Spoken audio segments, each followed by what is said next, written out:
बागेश्वर धाम के कथित चमत्कार की कहानी अभी खत्म भी नहीं हुई थी कि अब एक नए बाबा सारी बीमारियों का इलाज करने का दावा कर रहे हैं। हिंदुस्तान का एक ऐसा देश है जहां लोग श्रद्धा और आस्था में काफी ज्यादा विश्वास करते हैं, लेकिन कहीं ये श्रद्धा असल में अंधश्रद्धा तो नहीं है।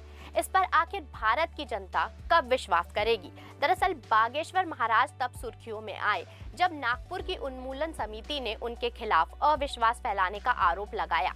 हालांकि ये आरोप सिद्ध तो नहीं हो पाया, लेकिन इससे लोगों में पंडित धीरेन शास्त्री के चमत्कार की कहानी विश्वसनीय जरूर साबित हो गई। अब ऐसे में गुजरात के राजसमंद में कंबल बाबा ने एक नया दावा किया है। उन्होंने हर बीमारी का इलाज मिनटों में करने का दावा किया है। दरअसल ये बाबा गुजरात के ही रहने वाले हैं और इनका नाम गणेश भाई गुर्जर है। ये बाबा 15 दिनों से कैंप लगा रहे हैं और तभी से ये सुर्खियों में बने हुए हैं। मजे की बात तो ये भी है कि उनके पास पहुंचे कुछ लोग भी इस चमत्कार को वास्तविक बता रहे हैं। कैंप में पहुंचे कुछ लोगों का कहना है कि बाबा के कंबल को स्पर्श करने और बाबा के हाथ लगने मात्र से उनको स्वस्थ महसूस हो रहा है। वहीं कुछ लोगों ने कहा कि उन्हें कोई आराम नहीं है। कंबल बाबा के शिविर में राजसमंद, कर्नाटक, मध्य प्रदेश, उत्तर प्रदेश, महाराष्ट्र समेत कई राज्यों से लोग इलाज करवाने पहुंचते हैं। लोग इस कैंप में पहुंचने के लिए हजारों से लेकर लाखों रुपए खर्च करते हैं, लेकिन शिविर में 1 रुपया भी नहीं लिया जाता है। वहीं कंबल वाले बाबा का कहना है कि उनके कंबल में आध्यात्मिक शक्ति है और किसी भी शख्स को कंबल डालकर उसकी नाड़ी और शरीर को देखकर बीमारी पता चल जाती है, जिसकी वजह से बाबा उस बीमारी का नाम भी बता देते हैं। बाबा कहते हैं कि माता रानी से उनको यह शक्ति मिली है।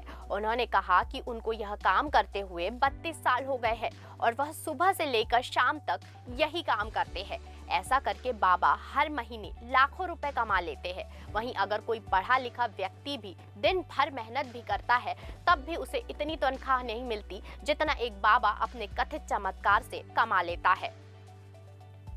कंबल बाबा सुर्खियों में तब आए जब छत्तीसगढ़ के तत्कालीन गृह मंत्री राम सेवक पैकरा 13 सितंबर 2017 को उनके शिविर वाड्रफ नगर में पहुंच गए। तब प्रदेश में भाजपा की सरकार थी और कंबल बाबा ने हिंदुत्व का कार्ड खेल दिया और प्रदेश में इलाज के साथ ही राजनीति में एक अलग पहचान बना ली। इसके बाद धड़ाधड़ कांग्रेस के खिलाफ बयानबाजी कर खूब सुर्खियां बटोरी।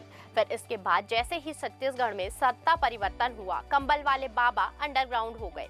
इसके बाद तकरीबन 3 साल बाद मध्य प्रदेश को उन्होंने अपना नया ठिकाना बनाया। अब कंबल बाबा लगातार राजस्थान में कैंप लगाकर अंधविश्वास को बढ़ावा दे रहे हैं। आइए इस मसले में क्या कहती है साइकोलॉजी, ये जानते हैं। खैर, बड़े बड़े साइकोलॉजिस्ट भी इस बात को मानते हैं कि साइकोलॉजी ही एक ऐसा मर्ज है जो हर बीमारी को ठीक कर सकता है।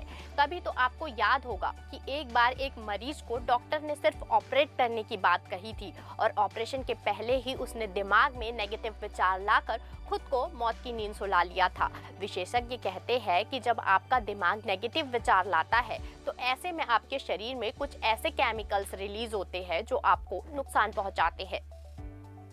बस तो फिर क्या है, यदि आपने सोच रखा है कि बाबा के पास जाने से और इलाज कराने से आप ठीक हो जाएंगे, तो यही विचार आपके मस्तिष्क में केमिकल रिलीज होने नहीं देता है और आप अच्छे हो जाते हैं। और ऐसे में आप ठीक होने का सारा श्रेय उस पाखंडी को देते हैं जो आपके साथ छलावा कर आपको मूर्ख बना रहा है।